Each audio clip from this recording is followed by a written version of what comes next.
Amén.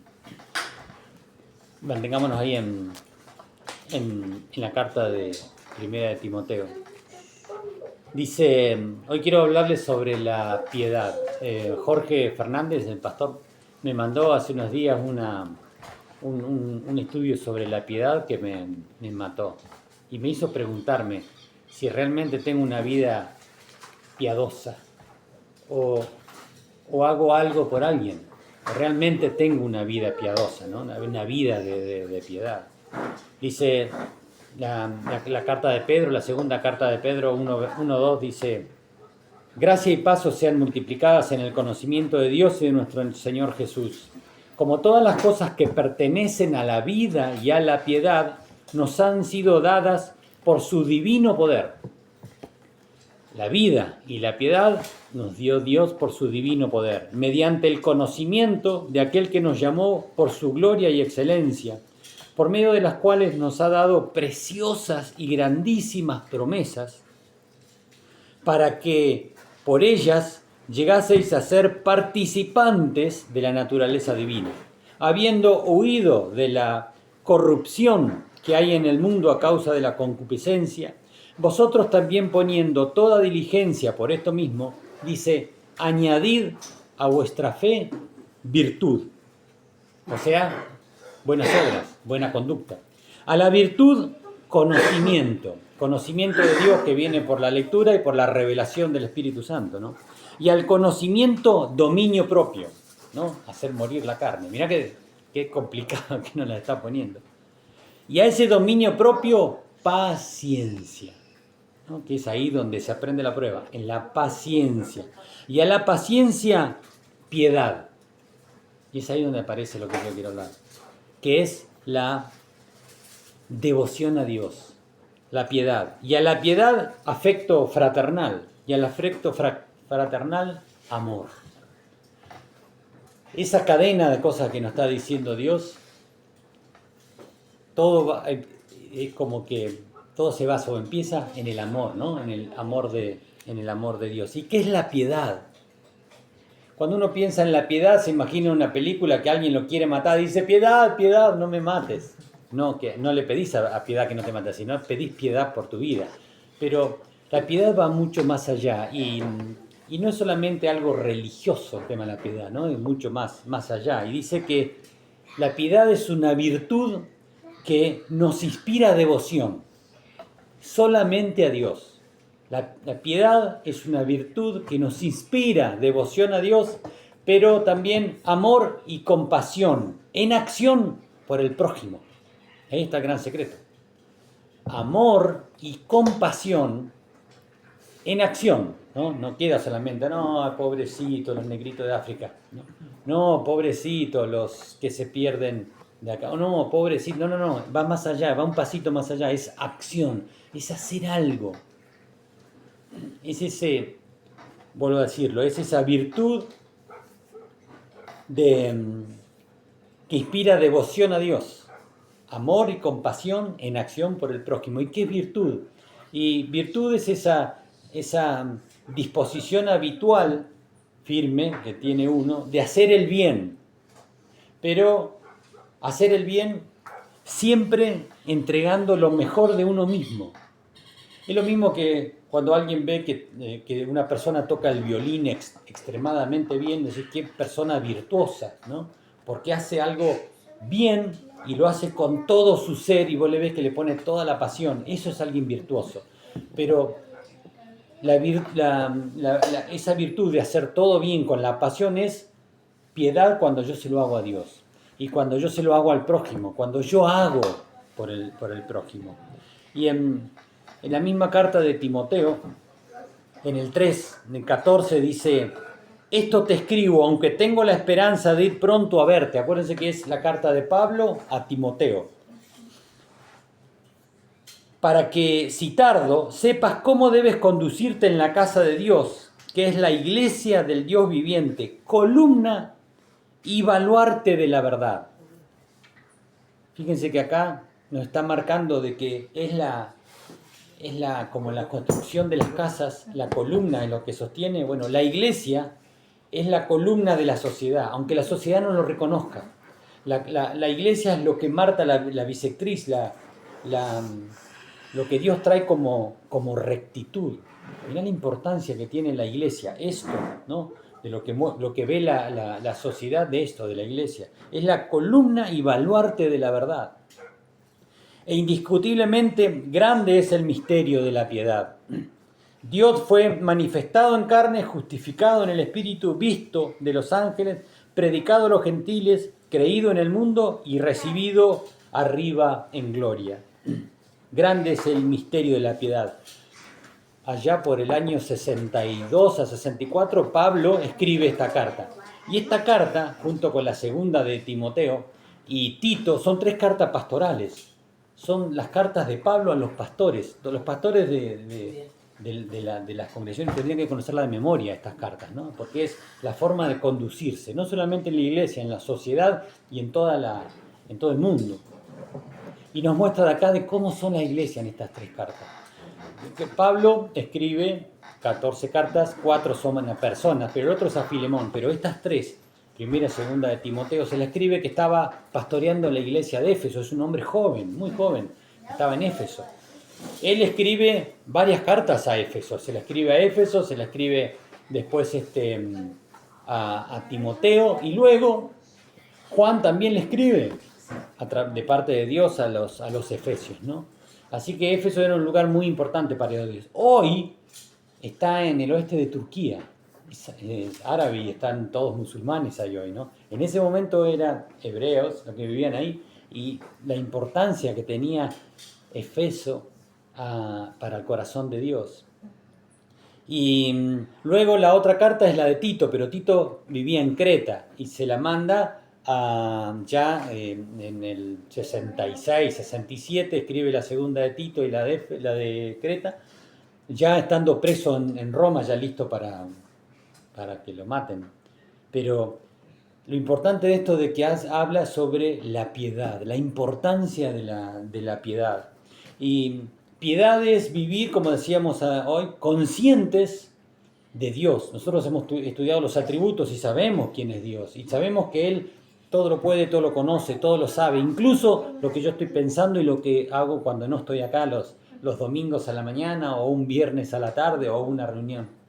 Y la piedad también es honrarlo en todas las áreas de mi vida. Piedad es tener un corazón alineado a la voluntad de Dios. No que, que Dios haga mi voluntad lo que a mí me gusta, sino que mi voluntad sea alineada, mi corazón esté alineado a la voluntad de Dios, que es buena, agradable y perfecta. Cuando yo veo el mensaje de Dios, yo no tengo que acomodar el mensaje de Dios que está acá a mi vida. No. Yo tengo que acomodar mi vida al mensaje de Dios. Que la voluntad de Dios sea hecha, no la mía. Piedad es reflejar el carácter de Cristo en las pruebas, cuando me enojo, cuando me olvido que soy evangélico, decía Mabel, o cuando se me corría el flequillo. En esos momentos es cuando yo muestro realmente si hay piedad en mi vida, en mi interior. La apariencia es la apariencia, la piedad no es de apariencia, no es solamente para afuera. Eso implica una transformación interna. Y la transformación interna es Cristo viviendo en mí, esa esperanza de gloria, ¿no? Y puede transformar, porque el Espíritu Santo tiene poder para transformar y para hacer eso que decimos que hace la piedad. La primera carta de Timoteo 6 estuvimos leyendo que si alguno enseña otra cosa y no se conforma a las sanas palabras de nuestro Señor Jesucristo y a la doctrina que es conforme a la piedad, esta versión dice, está envanecido, nada sabe, y delira acerca de las cuestiones y contiendas de la palabra, de las cuales nacen envidias, pleitos, blasfemias, malas sospechas, disputas necias de hombres corruptos de entendimiento y privados de la verdad, que toman la piedad como fuente de ganancia. ¿Qué quiere decir? De que hacen el bien al otro para obtener algo a cambio. No es solamente de dinero, sino a veces lo hacen porque simplemente les gusta o simplemente porque quieren el reconocimiento, como veíamos de las tentaciones, ¿no? Que son decíamos que eran personales, de posiciones o de provisión. Por eso vienen las tentaciones.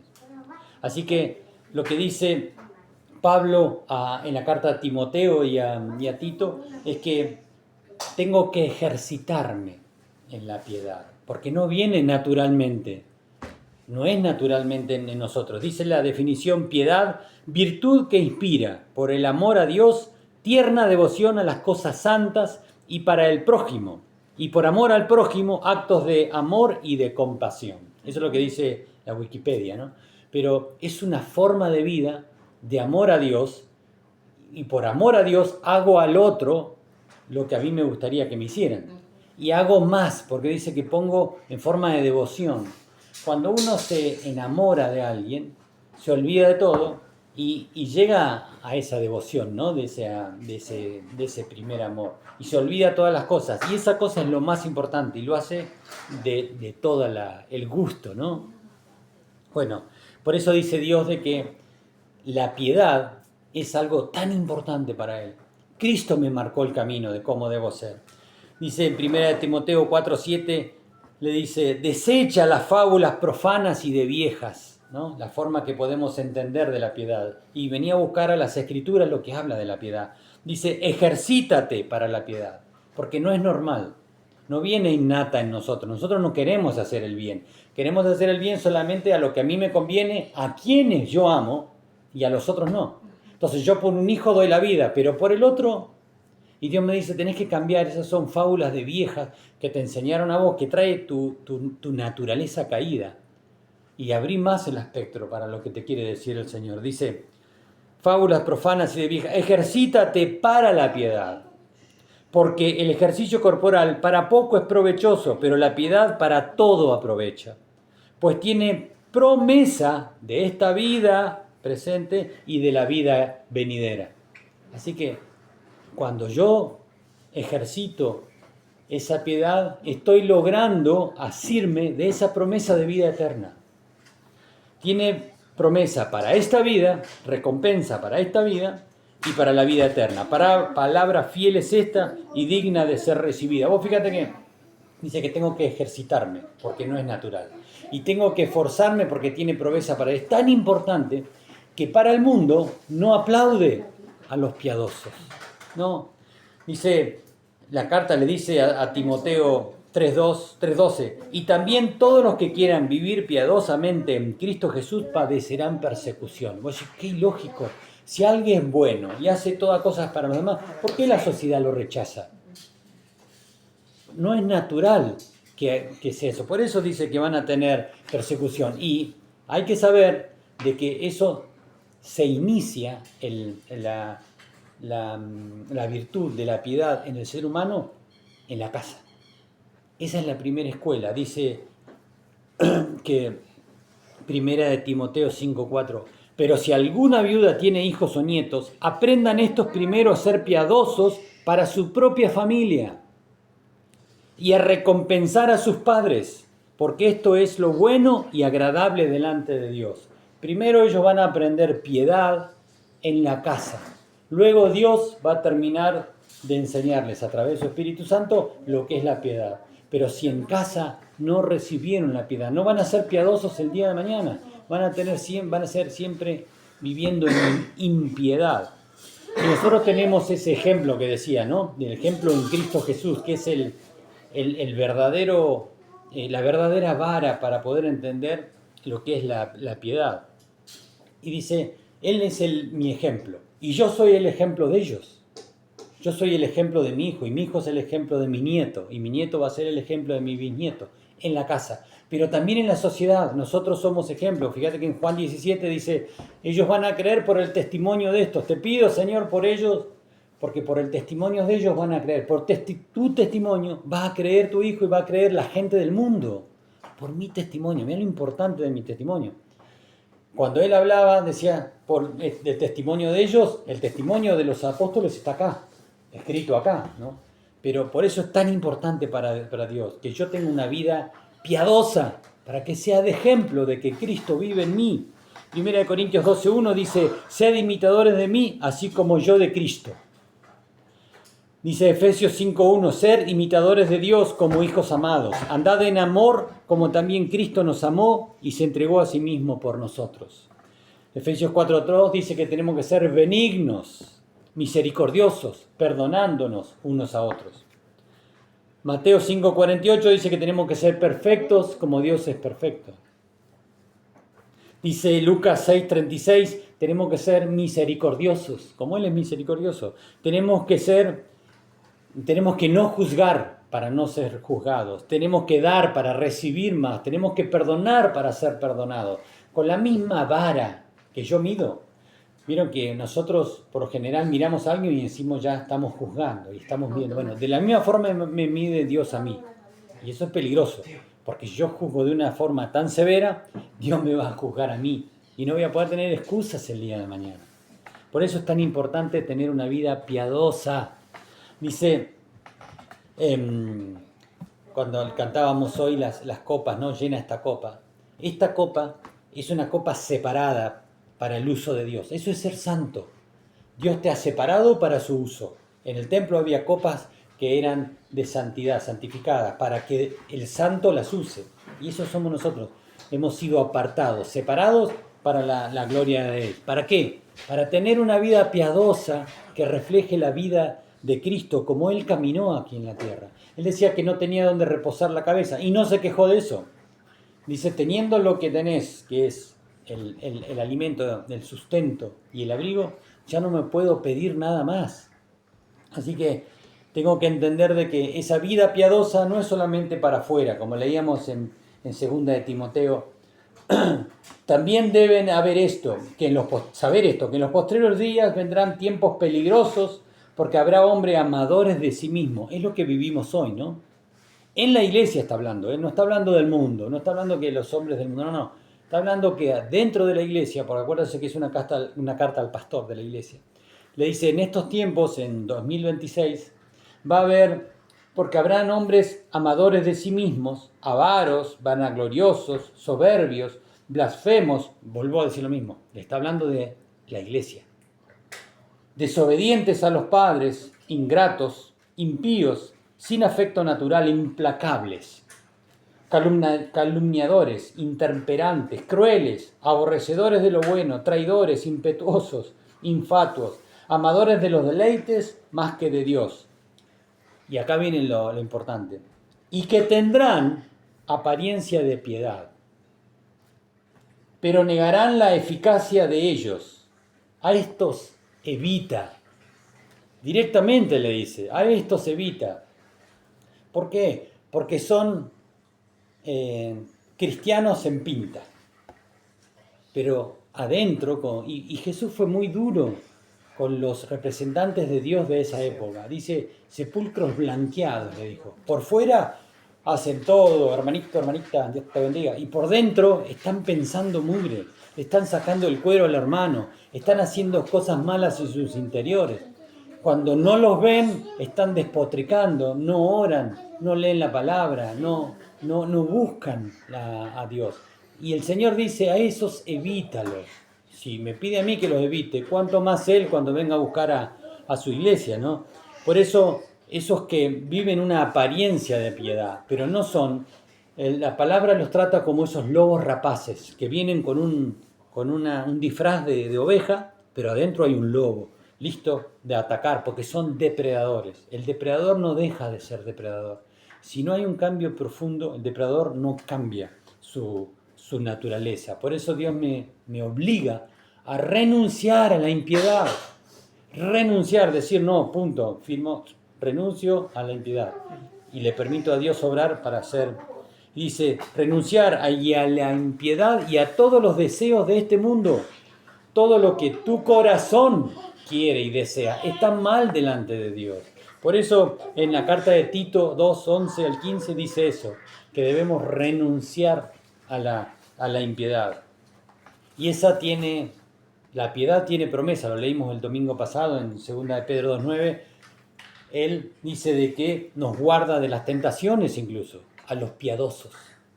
Por eso es tan importante entender que Dios está esperando una vida piadosa. Si yo no tengo una vida piadosa, esto es un espejo, ¿no? Si yo pongo este espejo acá y me veo en la Biblia y no reflejo una vida piadosa, ahí me tengo que preocupar. Dios me está diciendo a gritos, renuncia a la impiedad, porque hay una falsa imagen piadosa en mi vida.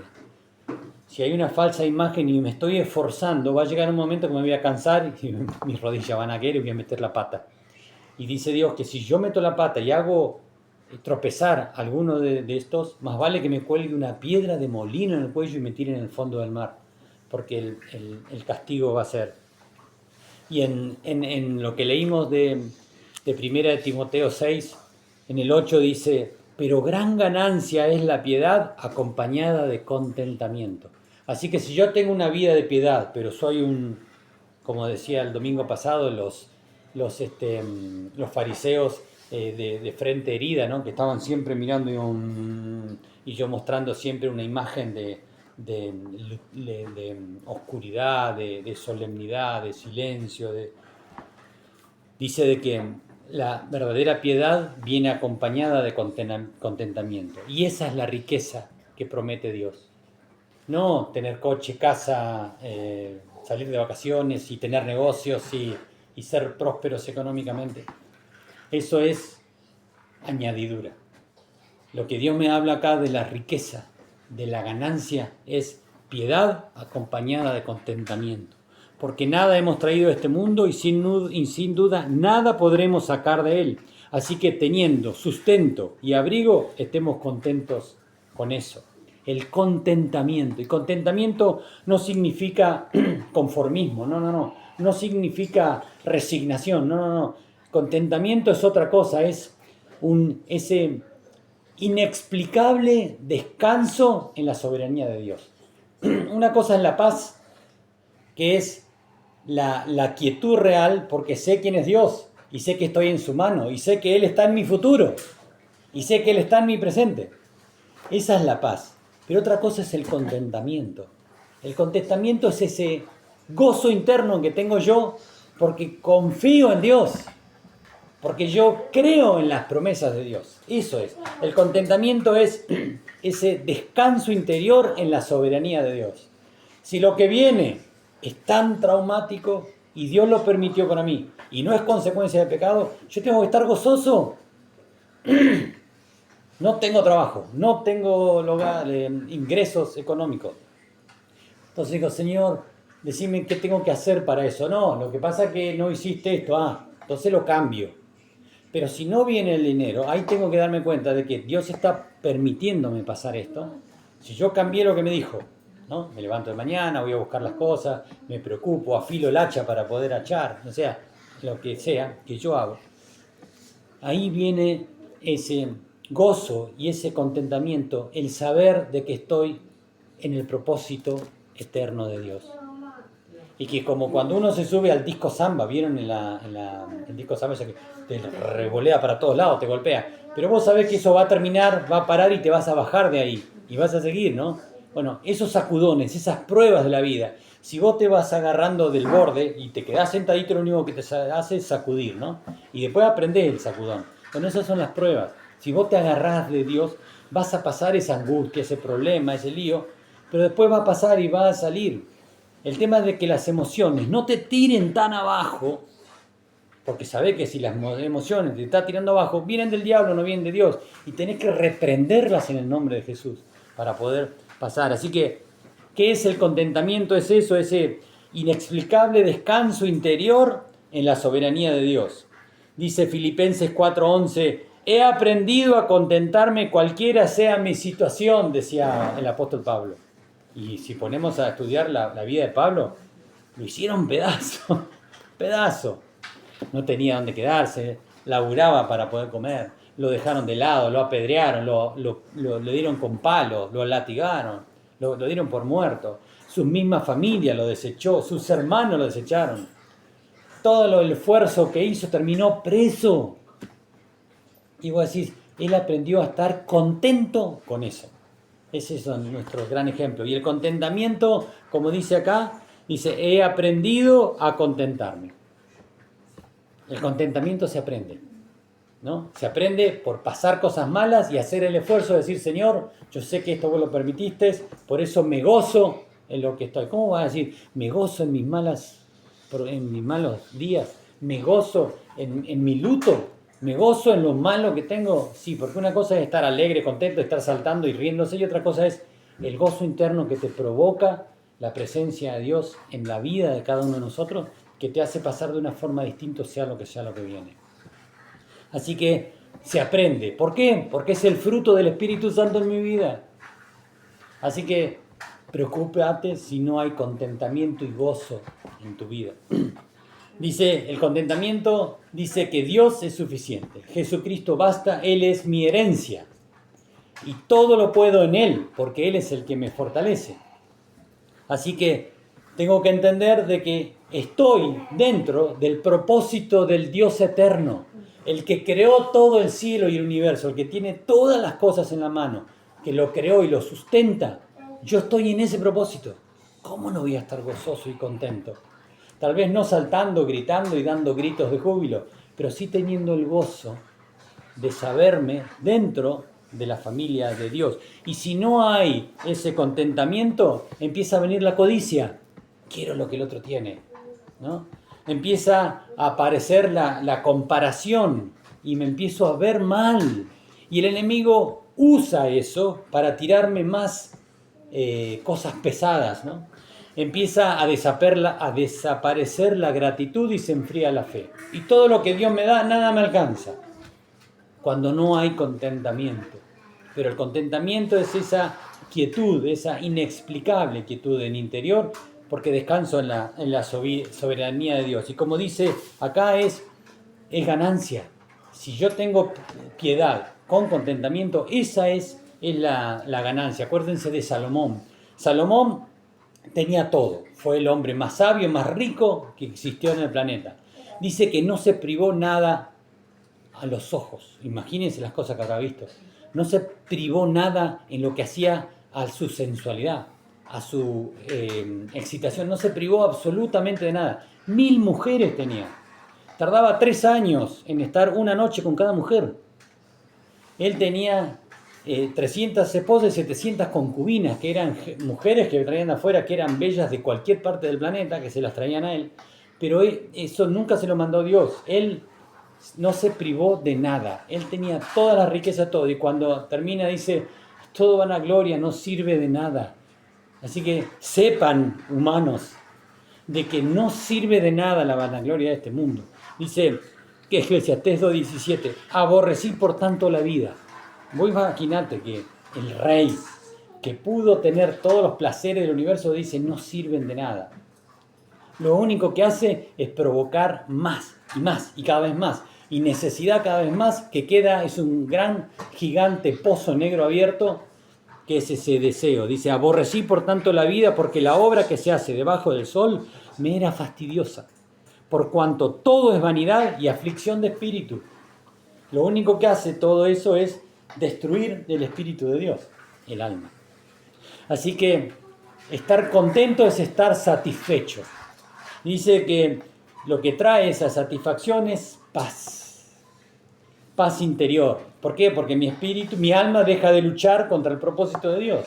Empieza a entender de que esto te lo permite Dios. Trae libertad del materialismo. Ya no dependo de todas las cosas que poseo o que puedo agarrar. Es el testimonio poderoso de una vida en Cristo. Un verdadero cristiano, un verdadero discípulo, vive con una vida de piedad, que es una devoción a Dios y amor y compasión en acción por el otro, pero también mostrando un Cristo vivo en nuestras vidas. Y esto es el testimonio poderoso, ¿no? Que en medio de cualquier situación mi vida pueda reflejar a Cristo. Y ese es lo que decíamos, ¿no? De esas preguntas, de hacerme esa pregunta, ¿tengo realmente yo una vida piadosa? Qué problema, ¿no? Si yo me miro la Biblia, por lo general no, me falta mucho. Sé que esto es un proceso, la vida en Cristo. Pero a medida que voy creciendo, voy viendo cómo se van desarrollando habilidades. Yo veía el otro día en el lago, Navion nadó 1500 metros. salió segundo. Y cuando lo veía yo antes en natación, que enseñarle a nadar y cómo lo vi a él esforzándose en aprender, en esforzarse por hacer ejercicios con relación a la natación, ir a la pileta y nadar y nadar y nadar. Hoy está el resultado, ¿no? En el frío del agua nuestra acá, con tanta cantidad de gente, todos con trajes de neopren y él en malla nomás. Y con los lentecitos y hacer 1500 metros, una cosa, 15 cuadras. Y llegar segundo y con el esfuerzo, ahí vos ves ese desarrollo, ¿no? ese proceso. Y lo mismo pasa en nosotros con la piedad. Yo antes por ahí era dadivoso, pero porque yo era dadivoso, pero daba por ese problema en mí de baja autoestima, ¿no? De que yo le daba, yo quería que me reconozcan, quería que me den gracias, entonces yo me sentía bien dando, y no está mal, pero eso no es discipulado, eso no es el discípulo de Cristo. Él le da a todos, por más que sea un enemigo tuyo. ¿Por qué le voy a dar? No, a este no me lo banco, ¿por qué le voy a dar? Ahí está la verdadera piedad.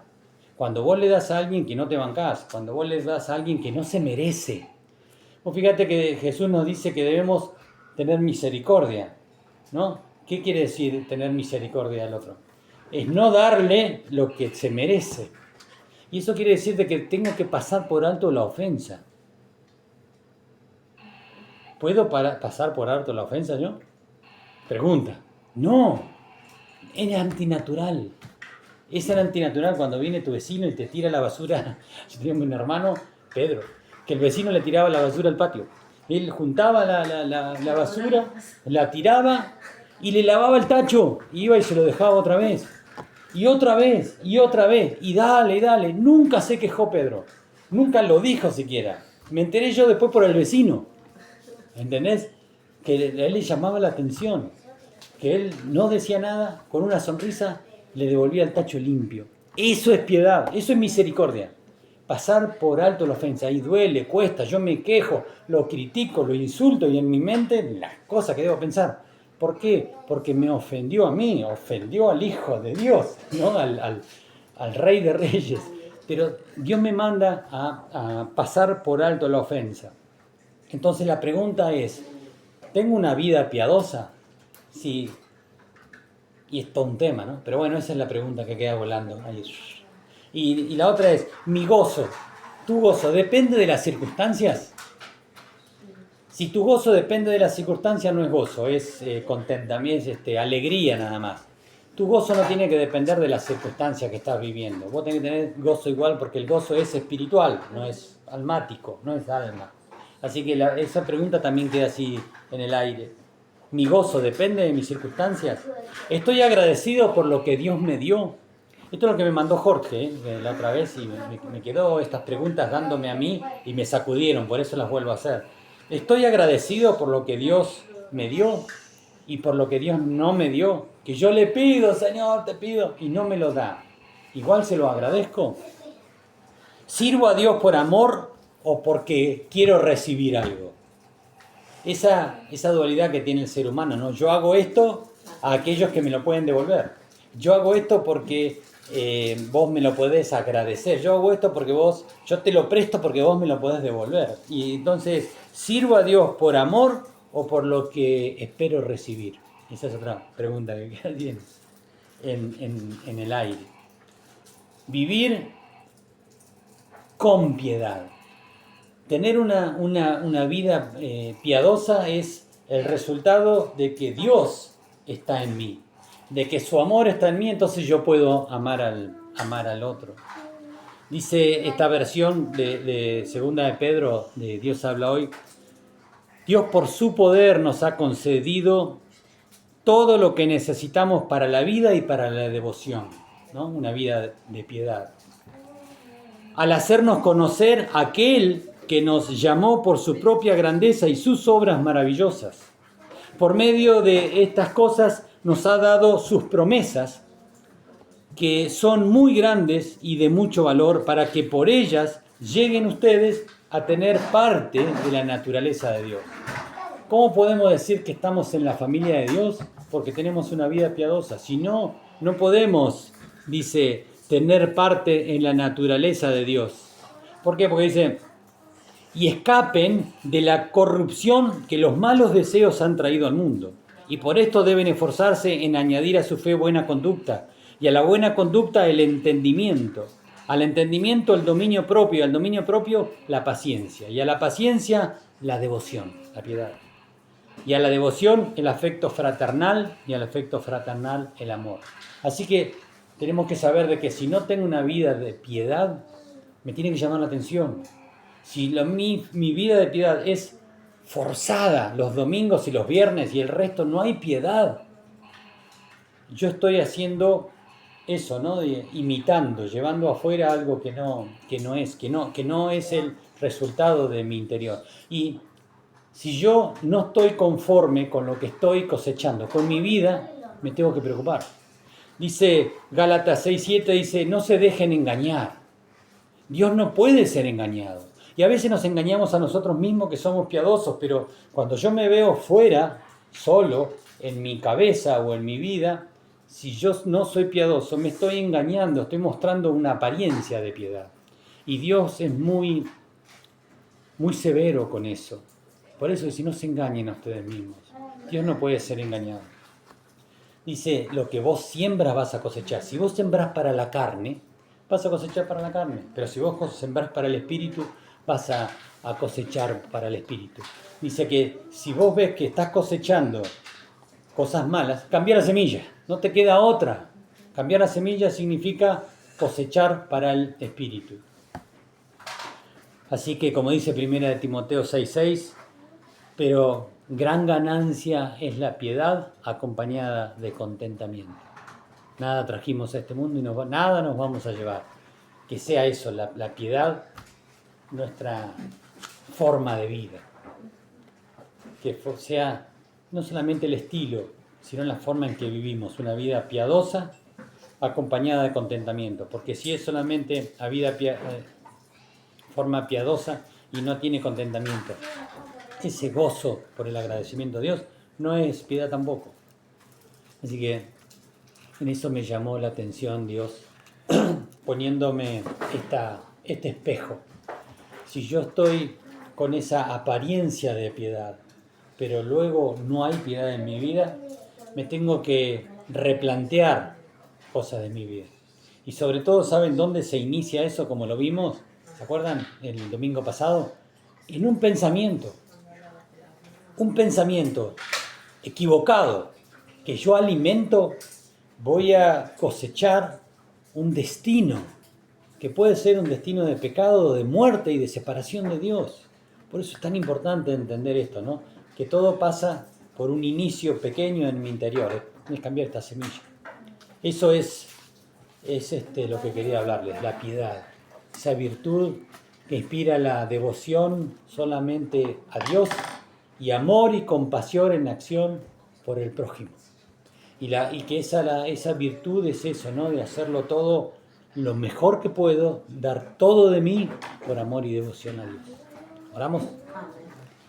Padre, te bendecimos, te alabamos y te damos toda la gloria, la honra y el honor a ti, Señor, y te damos gracias por una vez más haber abierto tus escrituras y haber abierto nuestro entendimiento y darnos esta palabra. Señor, aquí tienes tierra fértil para que esa palabra produzca el efecto por el cual fue enviada y en el porcentaje que nosotros te demos, Señor. Padre, en el nombre de Jesús te ruego por cada uno de los que ha recibido esta palabra, Señor, por cada uno del que ha escuchado esta palabra, yo lo bendigo en el nombre de Jesús de Nazaret y te doy gracias por cada uno, Señor, de los que estamos recibiendo esta palabra en el nombre de Jesús. Amén.